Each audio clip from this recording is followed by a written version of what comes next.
Patay ang isang lalaki matapos pagbabarilin sa Baseco compound sa Maynila. May unang balita si Jomera Presto.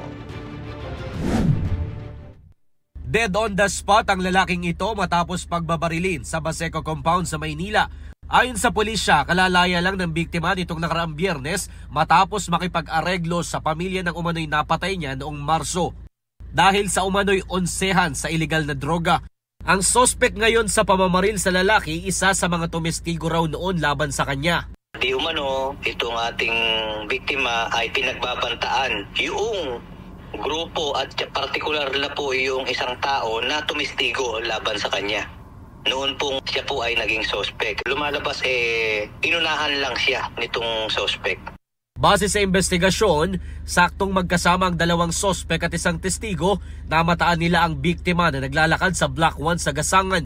Dito na umano kumuha ng baril ang isang sospek at inabot sa kanyang kasama na siyang ilang beses namang bumaril sa biktima. Madami po yung kanyang tinamong tama ng bala sa katawan. Nahuli sa follow-up operation ng Baseco Police Station ang sospek na sinasabing nag-abot ng baril sa gunman. Itinanggi niya na sangkot siya sa nangyaring pamamaril. Inuli ako dahil may alam daw ako sa pangyayari na yan. Hindi naman ako bumaril dyan, si James.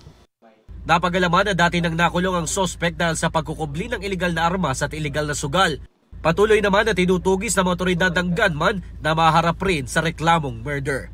Ito ang unang balita, Jomera Presto para sa GMA Integrated News.